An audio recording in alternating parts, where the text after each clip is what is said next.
Welcome everybody to this week's podcast episode. And today we're going to really be focusing on time freedom, financial freedom, and location freedom. So we have a special guest, Dr. Chelsea Sturgeon. Recently wrote her book called Residency Dropout, and we'll talk about the advantages of digital nomadism and really let her expound upon what it is to be a digital nomad and to really have time and also location freedom. So without ado, we'll welcome Chelsea to the show. Welcome.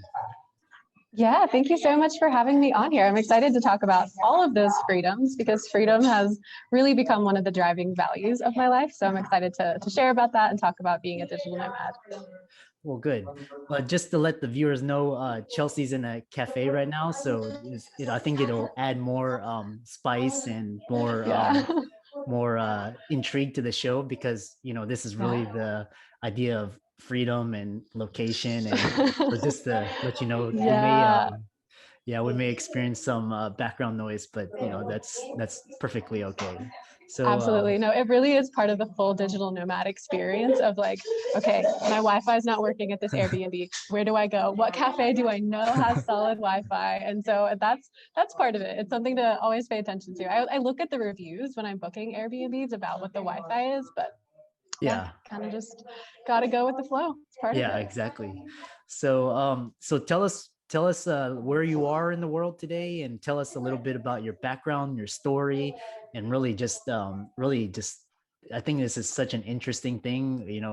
I'm planning a 2-year remote work experience, so just tell us, like, open up the conversation. No, I'm excited to I'll tell my story in like as brief as a way as I can, and then feel free to like zone in on any areas you want to talk about more. Right now I'm currently in Antigua, Guatemala, and I've been in Guatemala for about 4 weeks now, and I'm headed to El Salvador next week.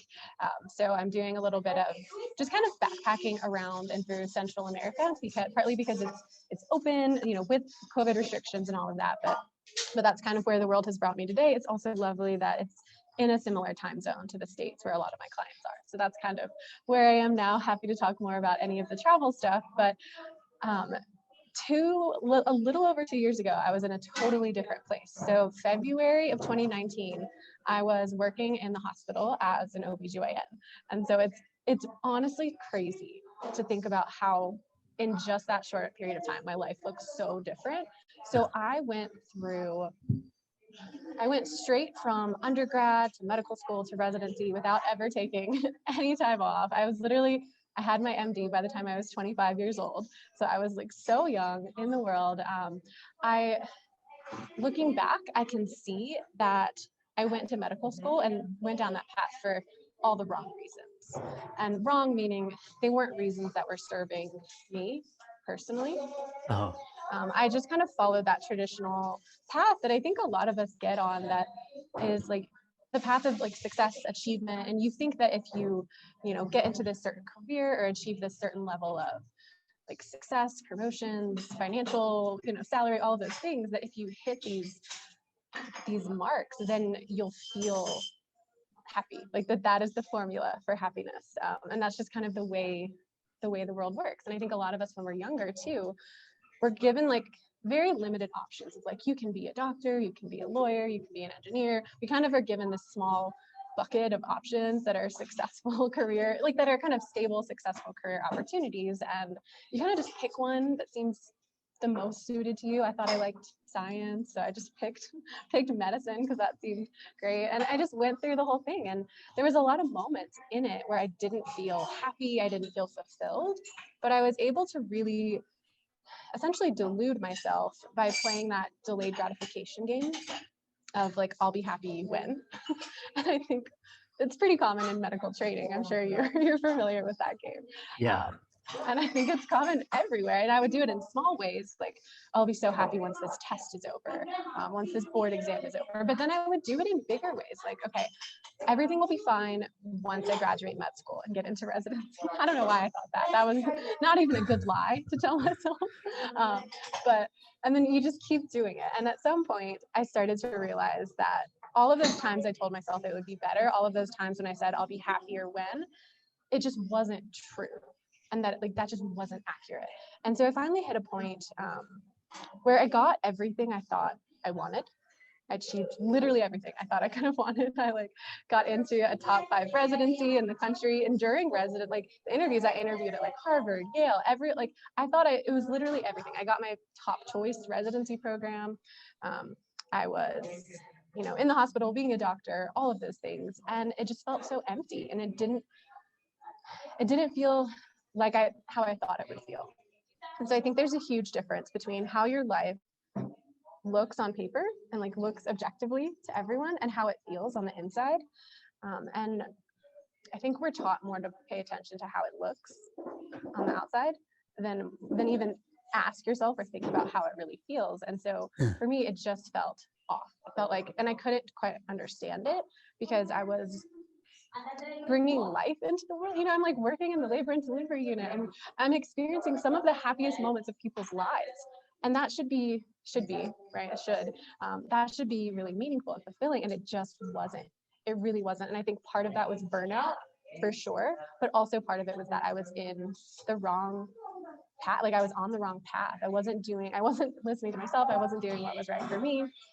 So eventually I came to terms with that. It did take a while. It took me going into a pretty low burnout and kind of a rock bottom type of a thing where I don't think I would have admitted that this wasn't the right path if it hadn't gotten so bad from a burnout standpoint. I think that was a really big trigger for me, where you feel like you can't even get out of bed in the morning. You feel like you're really just dragging yourself through the day, and you're like a shell of a person. That's kind of the point that I was at. And I would literally sneak off during rotations to just take naps because I just couldn't do it. And so because I hit that point, I was able to finally admit to myself that this is not the right path for me. Went through a whole soul searching thing. It took 5 weeks totally off of residency, which was wonderful. I went to Utah and did some camper van exploring of the national parks. Really just took some time to connect to what I really wanted. And through that, I realized I didn't want to continue being a doctor, and I wanted to travel. I wanted to start my own online business. I had no idea what it would look like, but that's I knew that I had to do something different. So turned in my resignation and just started off on this crazy journey. Right. What's interesting is that your journey there's so many learning points and so many different ways, people are intriguing and interesting. And for the audience, I'm going to pull up the Dr. Sturgeon's book right now. So you can find it on Amazon here. So let's see here. But so this is it's on my Kindle right as well. But it's so cool seeing it on people's Kindle. Yeah. But you can check it out. It's I think it was free for the first 48 hours, and now it's now it's $2.99. Yeah, so that's really insignificant. Pretty affordable. Yeah, so to the viewers, check it out. I'll be putting the links below. But I think really your story says so many things, because I remember when I was my senior year of medical school, I'd done all these rotations, and I just it felt like just going through the steps, and I really I didn't know how to create anything. And then it was just like the match day, and I knew my day, in my gut, I was just like wrong choice. I knew wherever I would go was just like, I knew it was the wrong decision, but I still went through it because of that fear, and it's just you just in your body has a way of letting you know that you're in the wrong place, because I developed really severe anxiety, panic attacks, palpitations, but once you come to a better place, your body heals itself. So and it's really common today, because now we're in the digital information age. And so before it was school job, right? But now there's so many different ways of creating opportunities. So tell us some of the ways that you were able to, obviously you took a huge leap of faith and created a lot of resourcefulness and resiliency in yourself. So what did you do after that, and what did you learn along the way? Yeah, absolutely. And yeah, before I get into that, I just want to like highlight what you said too about how your body has a way of telling you when something is off. And I think it's just so valid. And I experienced that too. Like I started having panic attacks in med school. And, instead of asking myself, what's going on? Like, what does this mean? What is my body trying to tell me? I was like, oh, let's medicate this. And I think that can be a really common way of thinking about it. But what your body is telling you is valid. And so just taking that time to stop and try to listen. So I just love that you said that. And I think it's so true. And then when you're finally kind of on your right path, then it does start to recalibrate, to heal itself. I don't really have as much anxiety anymore. It's just something to listen to and pay attention to that I think a lot of us just gloss over. Yeah. Awesome. And then, so you did a lot of traveling. Looks like you spent some time. Tell us about it. Yeah. I can totally get into all of that. So I think what I'd like to tell people first of all is that I didn't really have a plan, right? I turned in my resignation but not everyone, you guys don't have to do what I did in any way. I did definitely do a very extreme version. But I didn't know what I was going to do when I told my program director I'm resigning. I worked for 3 months in the hospital afterwards to save some money and have time to figure out a plan. But when I made the decision to quit, it was just fully based on faith. And the biggest thing is I learned to trust in myself. I decided to just really bet on myself. And I think as physicians, it's so important to do that. And I don't think people who are in medicine or practicing physicians, I don't think they give themselves enough credit that you got into med school, you became a doctor, you can do anything. So I think you hit a point where you start selling yourself short and you're like, oh, well, I don't know if I could do that. And it's why would you say that? Why would you think you can't do something when you've done probably one of the hardest career paths possible? You could absolutely do anything else. So anyways, sorry, I kind of got off on a little tangent about that, but I really want people to know that you can just believe in yourself and know how resourceful you are and give yourself credit for everything you've done. So I was kind of in that place where I was like, you know what? I got into med school. I can figure this out. I got through med school, all of that. So I just kind of had that trust in myself, which was a huge part of why I was able to do this.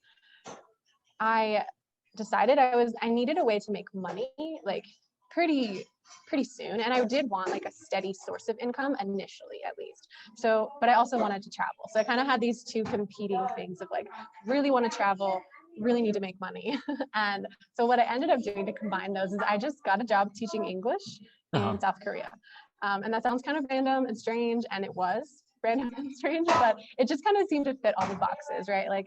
They paid for my housing, all of that was included. It would give me time to figure out how in the world to start an online business because I had no idea how to do that. And so I made that transition. I literally 1 week I was in the States working in the hospital. The next week I was in South Korea. It was kind of 1 week of spare time. So I went off to South Korea, started teaching English, and for someone who was working in residency, that was a part-time job.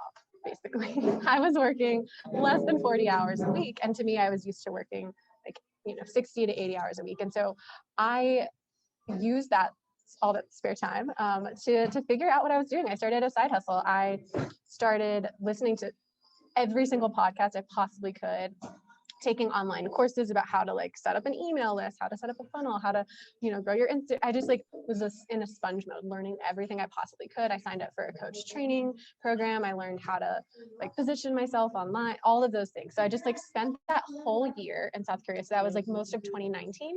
I spent that whole year just learning everything I could, starting to grow my online business, and then was able to, after that first year, I started transition to teaching English online as a way to kind of supplement my income. But then in June of this past year, I was able to take my coaching business totally full time. So I've been supporting myself fully through my coaching business for almost a year now, which is really exciting. But it definitely took a whole side hustle phase to get me to this point.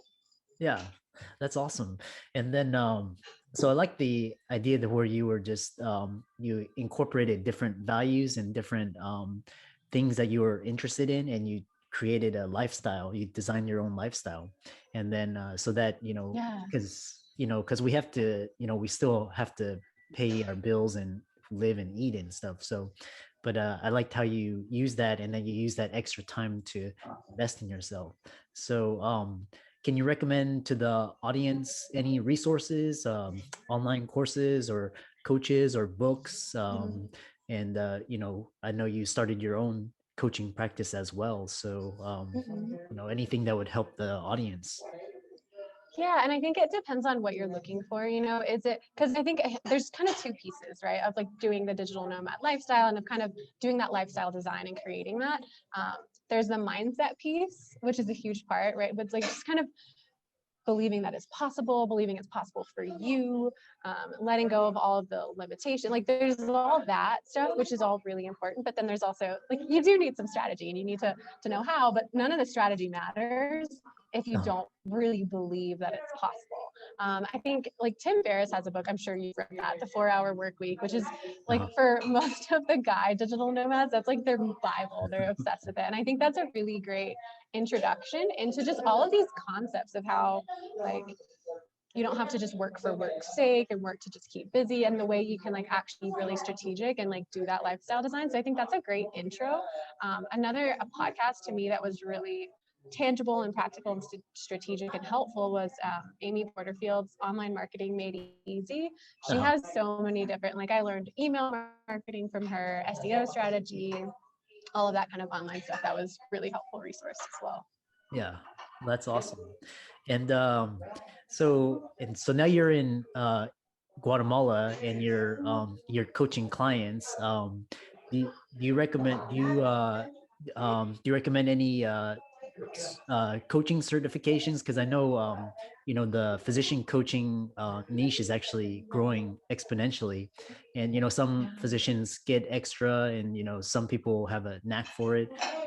Do you feel any resources that helped you become a career coach? Yeah, so one, like my own experience has really helped me, and just like as a coach, like following all of your interests and excitement, that has been helpful, because I didn't know I was going to be a career coach initially. I was just kind of a general life coach and started working with that, but I was really consuming a lot of books about like purpose and meaning, all of the content that I was kind of all the extra stuff I did, that really has helped shape a lot of my program. But then as far as like actual coaching skills, one of the certifications I did, which I loved, was from Transform Destiny. And it's an NLP certification, but he also does like life and success coaching. And that's really awesome. It's not super expensive, and he has like a whole online component. I know a lot of physicians also do the life coach school with Brooke Castillo, which is a much more significant investment. I think it's like $18,000, which I was not ready to make that kind of investment at the time. But I know a lot of physicians go that route, and I do really love her work, and I think that's great as well. So I think just like following your curiosity and learning in that kind of natural way. I think as physicians, maybe we're more used to like taking like school and like learning in a really traditional way, but it's really important to like learn from your experiences and learn from all the like books you read and podcasts you listen to create a holistic experience. But then choosing a program that really resonates with you and kind of what you want to learn and how you want to serve. That's awesome. Yeah, that's good. And so you put in a lot of gems, and one thing I think the audience would be interested is how do you actually live as a digital nomad, like in terms of like starting and selecting where to live, and all of these, especially with the travel requirements and restrictions now. Tell us a little bit more about that. I think that'd be fascinating. Yeah, absolutely. I'm happy to talk all about that because it is so fun. So I actually started being a digital nomad a little over a year ago, like last February. I moved to Da Nang, Vietnam, and that was kind of the first city where I didn't actually have a job there. I was just there and I was able to work online. And so I really only experienced digital nomadism for like a month before COVID hit. So really all of my experiences like COVID related. And so because of that, I'm sure it's different now than what it maybe used to be, but definitely has been a lot slower of travel experience. I've stayed in places for more like 2 to 3 months instead of, I was thinking I would do like a month in each place. So that has been really interesting. How do I choose where to go? It's really interesting. So it's very much just word of mouth. is kind of how I choose where to Uh-huh. go. So whenever I'm in one place, people will start talking and like mentioning other places, like, oh, have you been here? Have you been there? And usually by someone's description of what the place is, I can decide if I want to go there or not. Uh-huh. And so I'll just kind of, if a place keeps like speaking to me through other people or through other avenues, then I just start to like listen to that, get curious about it, and start looking up Airbnbs. If I find a place I like, I'll go, and I'm like, all right, this is how it goes. But sometimes I'm so last minute, right? Like this Monday, when we were talking and trying to plan this, I had no idea where I was going to be on Wednesday of the week. I was like, I might be in El Salvador, but I might not. And so all of that, that has been really interesting. Yeah, as far as kind of choosing, and I really try to listen to my intuition. So I try not to make decisions super far in advance and super like egoic based of like, this is where I want to go. I try to go with what feels right, if that makes sense. So it's a little bit more of a like kind of a spiritual approach, but I always just have such a better experience when I do that, when I just wait until some place is like jumping out at me and then I'm like, okay, I have to go there.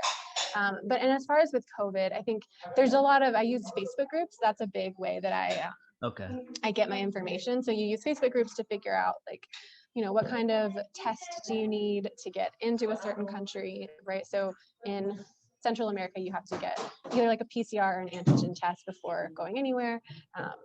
Just like wearing a mask where you go, and there's like social distancing and restrictions in place. And so that's all valid. But I don't really look at like number of cases in each place. That hasn't really been something I've been doing, just like have been following the rules and the restrictions of each place and trying to minimizing moving around too much. That's awesome. Yeah. Yeah, I think there's all the resources that Chelsea mentioned. I'll put in the comments and the links, so stay tuned for that. And so one last, what's next for 2021? I know you mentioned El Salvador, and after that, any parting words or any advice for the listeners? Yeah, absolutely. Okay, so what's next is, El Salvador, just kind of making my way down Central America. And maybe one of these days I'll really dedicate myself to learning better Spanish. Right now, it's just caveman. Oh, sorry, blender. Can you hear me okay? Yeah, I can. Okay. And yes, and then also for like business wise, what's next for me is I'm starting a podcast this quarter. That's kind of my project for this quarter. So really excited about that. It's going to be called Life After Medicine, and all about like what it is like to live after medicine, when you're not practicing clinically anymore. What is that? And I want to have, guests on there who've done similar things. So be looking for your invitation for that when it comes out. But I think there's a lot of just curiosity around like, wait, what do you do after being a doctor? And like, what does that even look like? So I want to share more about what that's like on a day-to-day basis. And then, parting words for people. I think one of the things I really want anyone to get out of reading the book, hearing my story, anything, is that I'm not special in any way. Like I did my version of this, and you can do it too, right? Like anyone can make choices to create a life that they want. And I think choices and consequences is something that it has been a kind of a core of my message, is that we all have 1,000,001 choices. Each of those choices has consequences, right? So maybe you don't want to make the choice because of the consequence, but always coming back to, I'm choosing not to do that, or I'm choosing to do that, is a much more like personally empowering approach than like, oh, I can't, I'm stuck, I'm trapped, all of that. It's like, I'm choosing not to leave because I want to do, I want to have this level of security, or I'm choosing not to do this. So just kind of coming from that way and that line of thinking, I think, is really helpful. So choices and consequences. You can do anything you want. There's just consequences. So choose based on that. Awesome. Well, I love all those, and we'll put all the Chelsea's links and all contact information in the show notes, and stay tuned for some great content and podcasts. So I think it'll resonate with a lot of physicians, and a lot of people trapped or stuck, or contemplating changing. So I think what's really interesting is that you're actually living the life and the lifestyle. So I think that's very admirable, and a lot of people, can glean a lot of information and wisdom from you. So thanks for that. Yeah, and I'm excited to hear about your remote working experience. That'll be really interesting. Yeah. So thanks everybody, and stay tuned for next week.